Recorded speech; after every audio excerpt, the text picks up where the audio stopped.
بسم اللہ الرحمن الرحیم نحمدہ ونصلی علی رسولہ الکریم اما بعد۔ ایک قحطانی شخص کے بارے میں پیشن گوئی۔ رسول اللہ صلی اللہ علیہ وسلم کے دور میں یمن سے لے کے عمان تک جو لوگ رہتے تھے تو ان لوگوں کو قحطانی کہا جاتا تھا، کیونکہ یہ قوم دراصل ارفخشد بن سام بن نوح کی اولاد میں سے ایک شاخی نسل سے تھے، اور ان کا جو موری سے اعلیٰ تھا تو اس کا نام تھا قحطان، تو اس وجہ سے یمن کے لوگ قحطان کہلاتے تھے۔ اب رسول اللہ صلی اللہ علیہ وسلم نے اسی قوم میں سے ایک آدمی کے بارے میں پیشن گوئی فرمائی۔ کیا فرمائی؟ وعنہ قال قال رسول اللہ صلی اللہ علیہ وسلم لا تقوم الساعة حتى يخرج رجل من قحطان يسوق الناس بعصاه، متفق علیہ، بخاری مسلم دونوں کی حدیث ہے۔ رسول اللہ نے فرمایا کہ قیامت اس وقت تک قائم نہیں ہو سکتی کہ جب تک قحطان میں سے ایک آدمی نہ نکلے، وہ آدمی کہ جو لوگوں کو اپنی لاٹھی کے ساتھ ہانکے گا۔ اب لاٹھی کے ساتھ ہانکنے کے دو مطلب ہے، ایک مطلب یہ کہ اس کا تسلط ہوگا، اقتدار ہوگا، اور تسلط اور اقتدار کی وجہ سے لوگوں کو بالکل قابو میں رکھے گا، اور لوگ اس کی جبری تسلط اور قابو کی وجہ سے مجبوراً اس کی اطاعت پہ مجبور ہو جائیں گے، متفق ہو جائیں گے مجبوراً۔ ایسے وہ لوگوں کو قابو میں رکھے گا جبری تسلط کے ذریعے، اقتدار کے ذریعے۔ ایک مطلب تو یہ، اور دوسرا مطلب یہ حقیقی بھی ہو سکتا ہے کہ جیسے گلبان کے پاس وہ لاٹھی ہوتی ہے، اس لاٹھی کے ذریعے وہ جانوروں کو قابو کرتا ہے، جانوروں کو ہانکتا ہے، ایسے ہی بھی لوگوں کو ڈنڈے کے ذریعے ہانکے گا۔ بعض کہتے ہیں کہ اس قحطانی آدمی سے وہی آدمی مراد ہے جس کا ذکر اگلی حدیث میں آ رہا ہے، جس کو رسول اللہ صلی اللہ علیہ وسلم نے جہجاہ کے نام سے یاد کیا ہے۔ جہجاہ، یہ جہجاہ یا تو دو ہاؤں کے ساتھ ہے، جہجاہ آخر میں بھی ہا ہے، اور یا ایک ہا کے ساتھ ہے کہ آخر میں ہا نہیں ہے، جہجاہ۔ اس کے بارے میں بھی رسول اللہ صلی اللہ علیہ وسلم نے یہی ارشاد فرمایا ہے۔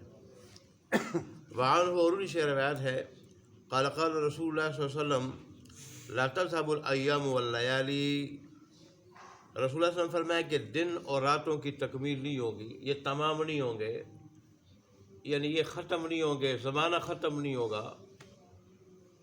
دوسرے الفاظ میں قیامت نہیں آئے گی، قیامت نہیں آئے گی، حتیٰ اس وقت تک قیامت نہیں آئے گی کہ یملک رجل، کہ مالک ہو جائے ایک آدمی کس چیز کا؟ تسلط اور اقتدار کا، تسلط اور اقتدار کا۔ اور اس آدمی کو کیا کہا جاتا ہے؟ یقال لہ الجہجاہ، اس کو جہجاہ کہا جاتا ہے۔ وہ جب تک اس کے پاس اقتدار نہ آ جائے، تسلط نہ آ جائے، اور لوگوں کو اپنی اطاعت پہ وہ مجبور نہ کر لے، تو اس وقت تک قیامت نہیں آئے گی۔ اور ایک روایت میں یہ ہے حتیٰ یملک رجل من الموالی یقال لہ جہجاہ، جو مسلم کی روایت ہے، کہ یہاں تک کہ موالی میں سے ایک آدمی مالک ہو جائے، یعنی اس کو تسلط اقتدار حاصل ہو جائے لوگوں پہ، جس کو جہجاہ کہا جاتا ہے۔ موالی مولا کی جمع ہے، اور مولا کہتے ہیں غلام کو، کہ ہوگا غلام یا آزاد کردہ غلام، اور اس کے پاس پھر کیا آ جائے گا؟ اقتدار اور تسلط آ جائے گا۔ ہمیشہ اس قسم کے لوگ جو دنیاوی اعتبار سے بہت پیچھے تھے، یہ لوگ جب ان کے پاس پیسہ آ جائے گا، ان کے پاس اقتدار آ جائے گا، تو ان لوگوں میں بگاڑ پیدا ہو جائے گا، اور پھر خاص کر دینی بگاڑ پیدا ہوگا۔ تو ظاہر ہے جب دینی بگاڑ انسان میں پیدا ہوتا ہے وہ پھر ظلم بھی کرتا ہے، وہ پھر بے حیائی بھی کرتا ہے، اور وہ ہر قسم کے برے کام کرتا ہے، اور وہ پھر لوگوں کو اپنے آپ کو خدا سمجھتا ہے اور دوسرے لوگوں کو بڑا حقیر سمجھتا ہے، بڑا حقیر، اور بڑا بد مست ہو جاتا ہے۔ اس لیے رسول اللہ صلی اللہ علیہ وسلم نے فرمایا کہ ایسے لوگوں کے پاس تسلط اور اقتدار کا آنا، یہ سمجھو کہ قیامت قریب، قیامت کے واقع ہونے سے پہلے اس قسم کی نشانیوں کا ظاہر ہونا ضروری ہے۔ جیسے یہ تو غالباً چوتھی جلد ہے، اگلی 5ویں جلد میں قیامت کی نشانیاں ہوں گی۔ قیامت کی نشانیوں میں ایک نشانیہ یہ بھی ہے کہ چرواہے بڑی بڑی بلڈنگوں کے مالک ہو جائیں گے۔ یہ حدیث کے صریح حدیث کے الفاظ ہیں، بڑی بڑی بلڈنگوں کے کیا ہو جائیں گے؟ مالک ہو جائیں گے۔ وہ لوگ جو جنگلوں میں رہتے ہیں اور غاروں میں رہتے ہیں، ان کے پاس اپنا جھونپڑا بھی نہیں ہوتا، وہ بڑی بڑی بلڈنگوں کے مالک ہو جائیں گے، اور ایسے لوگوں کے پاس جب مال آ جائے گا ان میں بگاڑ پیدا ہو جائے گا، اور جب بگاڑ پیدا ہو جائے گا تو پھر ظاہر ہے اللہ تبارک و تعالیٰ پھر اس دنیا کو قائم رہنے نہیں دیں گے، یہ دنیا کو اللہ تبارک و تعالیٰ ختم کر دیں گے، کیونکہ ایسے لوگوں کے پاس اقتدار کا آ جانا، ایسے لوگوں کا سردار بن جانا، بڑا بن جانا، اور ان کے پاس پیسہ آ جانا اور ان کا بگڑ جانا، وہ دین اور دنیا دونوں کے اعتبار سے برا ہوگا، دین اور دنیا دونوں کے اعتبار سے برا ہوگا۔ اور ایسے لوگ سمجھیں گے کہ اب پیسہ ہی سب کچھ ہے، پیسہ ہی سب کچھ ہے، تو پیسے کے بل بوتے پر وہ کیا کریں گے؟ وہ دین کو بھی نقصان پہنچائیں گے، اور دیندار لوگوں کو بھی، اور لوگوں کی دنیا کو بھی نقصان پہنچائیں گے، لوگوں کے اوپر ظلم کریں گے۔ تو اس لیے رسول اللہ صلی اللہ علیہ وسلم نے یہ نشانیاں کیوں بتائی؟ نشانیاں اس لیے بتائی کہ جب ایسی نشانیاں پیدا ہو جائے تو پہلے اگر تیاری ہم نے نہیں کی، اب تیاری کر لیں آخرت کی، اب آخرت کی تیاری کر لیں۔ جتنا ہمارا زور دنیا کی طرف ہے، دنیا حلال طریقے سے ہو تو میں بار بار کہتا ہوں منع نہیں ہے، لیکن اسی کو مقصود سمجھنا، مقصود حیات سمجھنا، مقصود زندگی سمجھنا، یہ ٹھیک نہیں۔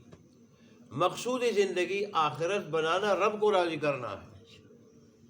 اگر وہ ہو تو پھر حق طریقے سے آدمی جتنی مرضی دنیا کما لے، جتنی مرضی کما لے، جتنی مرضیاں کاریں رکھے، جتنی مرضیاں دنیا کما لے، اس کی ممانعت نہیں ہے، اس کی ممانعت نہیں ہے۔ وہ الگ بات ہے، شاہ ولی اللہ محمد رحمۃ اللہ فرماتے ہیں کہ دنیا میں نہ زیادہ اعلیٰ زندگی گزارنی چاہیے اور نہ زیادہ ادنا۔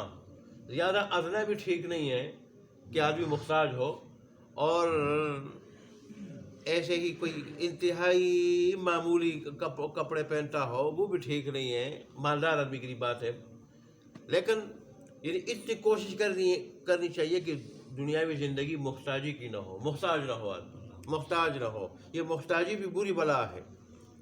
تو اتنی ادنا بھی نہ ہو کہ محتاج ہو، اور اتنی اعلیٰ بھی نہ ہو کہ سب چیز، مکان بھی ہو تو سب سے اعلیٰ، گاڑی ہو تو سب سے اعلیٰ، لباس ہو تو سب سے عمدہ، اور پھر ہر وقت ہر گھڑی، ہر لمحے، ہر دن، پوری زندگی اسی کے پیچھے لگا رہے کہ بس مکان ہو تو سب سے عمدہ، گاڑی ہو تو سب سے عمدہ، لباس ہو تو سب سے عمدہ، خوراک ہو تو سب سے عمدہ۔ یہ نہیں، درمیانہ، خیر الامور اوسطها، خیر الامور اوسط، حدیث کے الفاظ ہیں، اور خطبے میں خطیب پڑھتے ہیں کہ درمیانی چیزیں کیا ہیں، وہ بہتر ہیں۔ اور شاہ اللہ محمد رحمۃ اللہ اس کی ایک وجہ بتاتے ہیں، کہتے ہیں کہ اچانک یہ درمیانی زندگی گزارنے والا اگر اس کے حالات برے ہو جائیں، خراب ہو جائیں، تو پھر پریشان نہیں ہوتا، پھر پریشان نہیں ہوتا۔ بہت زیادہ اعلیٰ زندگی کا عادی بنانا، اور پھر اگر کسی وقت یہ گر جائے ادنا کی طرف، تو پھر ایسا آدمی بہت پریشان ہوتا ہے۔ تو بہرحال میں عرض یہ کر رہا تھا کہ رسول اللہ نے مجھے یہ نشانیاں بتائی، اس لیے بتائی، اللہ اور اس کے رسول نے ہماری آخرت بچائی، آخرت بچائی ہے۔ آخرت بچائی ہے کیوں؟ دنیا عارضی ہے، فانی ہے۔ آپ دیکھ رہے ہیں آدمی ٹھیک ٹھاک ہوتا ہے، اچانک گر جاتا ہے، اسپتال لے جاتے ہیں، وہاں یا راستے میں مر جاتا ہے، جوان بھی، بوڑھے بھی، مرد بھی، عورتیں بھی، اور بچے بھی۔ تو پھر ظاہر ہے جو یہاں سے گیا، اس کا اگر بنگلے بھی ہیں وہ بھی آنے گئے، اب اس کے نہیں وارثوں کے، مال ہے یہاں رہ گیا اس کا نہیں وارثوں کا، گاڑیاں ہو جو کچھ ہو وہ پھر بیٹوں کا وارثوں کا جو پیچھے زندہ رہ گئے وہ پھر آگے اس کے ساتھ کیا جائے گا؟ دنیا سے تو ایک کفن جائے گا بس، کفن، یہ کپڑے بھی اتارے گا، کپڑے بھی اتارے گا، اگر عمدہ کپڑے ہوں موسم کے مطابق عمدہ وہ نکال لیے جائیں گے اور ایک کفن اس کے ساتھ جائے گا، اور پھر وہاں جو اس کے ساتھ رہے گا وہ عمل ہی رہے گا، عمل۔ اگر اس نے بنگلے میں تھا یا خیمے میں تھا، جہاں بھی تھا، لیکن اللہ کو راضی کیا ہوگا، اللہ کی چاہت کے مطابق زندگی گزاری ہوگی، اس کی آمدن بھی اور اس کا خرچ بھی اللہ کے حکم کے مطابق ہوگا، تو پھر موت کے وقت بھی، قبر میں بھی، محشر میں بھی، آخرت جنت تک جانے تک وہ مزوں میں ہوگا، راحت میں ہوگا، اور جگہ جگہ اس کا استقبال ہوگا، اس کو خوشخبری دی جائے گی کہ تو اس حال میں رب کے پاس آ رہا ہے کہ رب تجھ سے راضی اور تو رب سے راضی۔ اللہ ہمیں یہ نصیب فرمائے۔ اور ایسے ہی لوگوں کو نفس مطمئنہ کہا جاتا ہے قرآن کی اصطلاح میں، نفس مطمئنہ، جیسے میں کہتا ہوں نماز میں پڑھتا ہوں اکثر، یا ایتھا النفس المطمئنہ، فرشتے خوشخبری دیں گے، اور قیامت کے دن جب رب سے ملے گا تو رب بھی خوشخبری دے گا، اس کو یہ خوشخبری سنائے گا، اور اللہ تبارک و تعالیٰ اس کو یہ انعام دے گا، یا ایتھا النفس المطمئنہ، کہ اے میرے وہ بندے کہ جس کو میرے دین پہ چلتے ہوئے اطمینان ملتا تھا۔ یہ ویسے نہیں، اس نے عادی کیا تھا اپنے آپ کو دین پر چلنے کا، عادی کیا تھا، مانوس کیا تھا، دین پہ چلنے سے اطمینان ملتا تھا۔ اب کیا ہو جائے؟ اب تیرا انعام کیا ہے؟ ارجعی الی ربک راضیۃ مرضیہ، اس حال میں تو ابھی رب کے پاس چلا جا، رب سے مل جا، اور رب خود کہے گا کہ رب کے پاس تو آیا ہے کہ میں رب تجھ سے راضی اور تو مجھ سے راضی، اور فرشتے رب کے پاس جانے سے پہلے کہیں گے اس حال میں رب کے پاس جاؤ، موت کے وقت، محشر میں بھی، کہ رب تجھ سے، اور قبر سے اٹھنے کے وقت رب تجھ سے راضی اور تو رب سے راضی۔ اور پھر فادخلی فی عبادی وادخلی جنتی، میرے نیک بندوں میں شامل ہو جا اور جنت میں داخل ہو جا۔ تو اس سے بڑھ کر اور کیا انعام ہے؟ اس لیے رسول اللہ صلی اللہ علیہ وسلم نے فرمایا کہ اگر یہ نشانیاں ظاہر ہو جائے تو سمجھو قیامت ہے، پھر کیا کرو؟ پھر آخرت کی تیاری کرو۔ اور یہاں تک فرمایا کہ دیکھو بڑی قیامت سے پہلے ایک چھوٹی قیامت موت تو ہے نا، موت سے پہلے موت کی تیاری کرو۔ سمجھدار وہ ہے، دانا وہ ہے جو اپنے آپ کو پہچانے، الکیس من دان نفسہ وعمل لما بعد الموت، جو اپنے آپ کو پہچانے میں کون ہوں، اللہ کے ساتھ میرا رشتہ کیا ہے، میں دنیا میں کیوں آیا ہوں، کس مقصد کے لیے آیا ہوں، اس مقصد کو پہچانے، اور پھر کیا کرے؟ آخرت کے لیے تیاری کرے۔